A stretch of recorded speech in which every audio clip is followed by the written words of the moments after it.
अन्ना मलाई पर आंच आई तो अमित शाह इसे बर्दाश्त नहीं कर पाए। वो नेता जो अन्ना मलाई के खिलाफ जुबान खोल रहा था, उसे सरेआम भरे मंच से और हजारों लोगों के बीच अमित शाह ने सीधे सीधे फटकार लगाई है और ये वीडियो बहुत चर्चा में है। आज आपको एक तस्वीर दिखाते, एक वीडियो दिखाते हैं। यह वीडियो उस वक्त का है जब आंध्र प्रदेश में चंद्रबाबू नायडू शपथ ले रहे थे। उसी दौरान इस शपथ ग्रहण समारोह में कई वीवीआईपी मेहमानों को बुलाया गया था।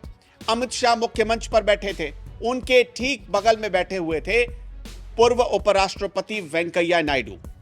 दोनों के बीच बातचीत चल रही थी और इसी बातचीत के बीच जब आप देखेंगे तो एक महिला मंच पर चढ़ती है।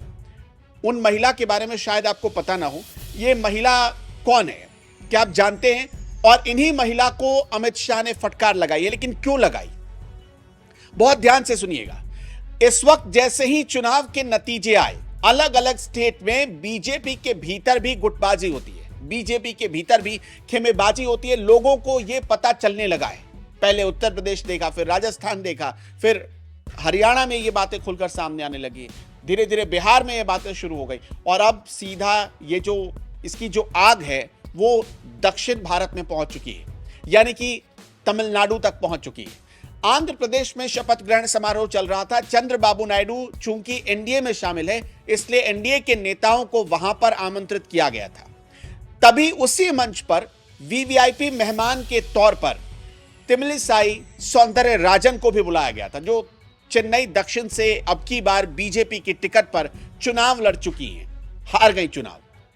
तमिलिसाई सौंदरराजन कौन है, थोड़ा आपको उनके बारे में बता देते हैं। पेशे से मेडिकल स्टूडेंट के तौर पर उन्होंने अपने करियर की शुरुआत की। वो डॉक्टर रह चुकी हैं, बीजेपी के मेडिकल विंग की अध्यक्ष भी रह चुकी हैं तमिलनाडु में। वो पुडुचेरी और तमिलनाडु दोनों जगहों की राज्यपाल भी रह चुकी हैं। बीजेपी राज्यपाल के पद से इस्तीफा दिया और बीजेपी में ज्वाइन किया। चुनाव से ठीक पहले, कुछ महीने पहले उन्होंने बीजेपी ज्वाइन किया और बीजेपी ज्वाइन करने के बाद वो दक्षिण भारत में स्टार चेहरों में से, बीजेपी के स्टार चेहरों में से एक थी। बीजेपी ने उन्हें दक्षिण चेन्नई सीट से चुनाव मैदान में उतारा। हालांकि तमिलिसाई सौंदरराजन ये चुनाव हार गई, लेकिन जो दक्षिण भारत में बीजेपी के सबसे बड़े और पावरफुल और फायर ब्रांड चेहरे थे, वो थे के अन्नामलाई। के अन्नामलाई को कोयंबटूर सीट से बीजेपी ने उम्मीदवार बनाया था। के अन्नामलाई वही चेहरे हैं जिन्होंने तमिलनाडु में बीजेपी को मजबूती दी, खड़ा किया और बीजेपी के वोट परसेंटेज को जब आप देखेंगे तो 2-3% से बढ़ाकर करीब 11-12% तक ले गए।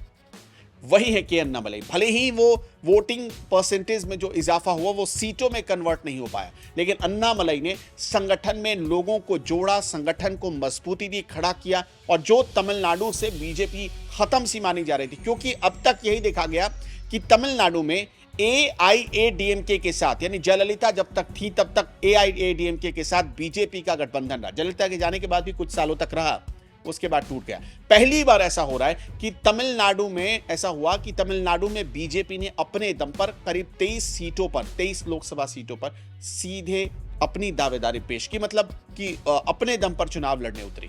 और इसके पीछे जो पूरी इंजीनियरिंग थी वो के अन्नामलाई की थी। के अन्नामलाई बहुत तेज तर्रार और ईमानदार आईपीएस अधिकारी रह चुके, इसलिए मोदी और अमित शाह के गुडबुक में गिने जाते हैं वो।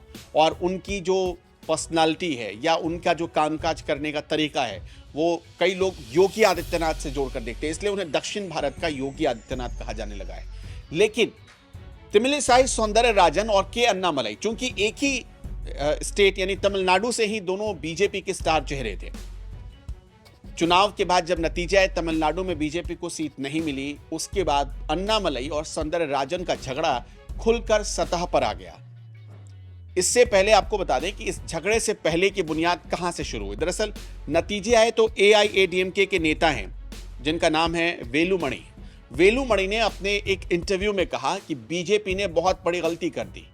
बीजेपी और एआईएडीएमके अगर गठबंधन में लड़ते, क्योंकि तमिलनाडु में 39 लोकसभा की सीटें हैं, अगर उन्होंने कहा वेलुमणि ने कि अगर बीजेपी और एआईएडीएमके गठबंधन में लड़ते तो ज्यादा सीटें आती, उन्होंने कहा कि 35 सीटें जीत सकते थे हम अगर गठबंधन में बीजेपी लड़ती, लेकिन ये गठबंधन टूट गया। उन्होंने आरोप किस पर लगाया? तो अन्नामलई पर लगाया कि अन्नामलई की वजह से गठबंधन टूट गया।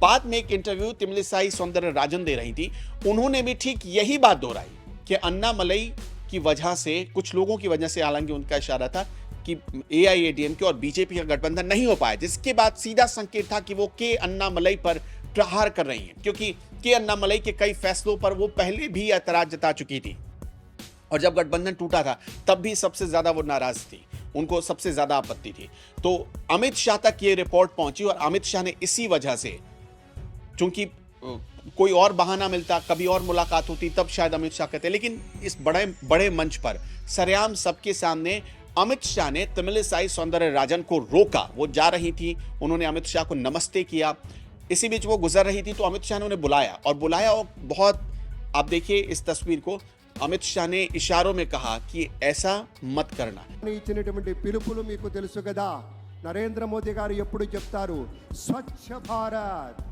ఆత్మనిర్భర్, बेटी बचाओ बेटी पढ़ाओ। हालांकि इसे अन्नामलई से ही जोड़कर देखा जा रहा है। कई लोग ऐसा दावा कर रहे हैं कि अन्नामलई और तमिलिसाई सौंदरराजन के झगड़े को सुलझाने के लिए तमिलिसाई की फटकार लगाई है अमित शाह ने। कई लोग इसे नॉर्मल तमिलनाडु के हार पर एक विश्लेषणात्मक चर्चा के रूप में देख रहे हैं। आपको क्या लगता है? आपने इस वीडियो को देखा है तो आपको क्या लगता है? अमित शाह ने क्या तमिलिसाई सौंदरराजन को डांटकर, फटकार कर या आगाह करके सही काम किया? क्या ये अन्नामलई के लिए हो रहा है? हमें कमेंट बॉक्स में जरूर बताइएगा।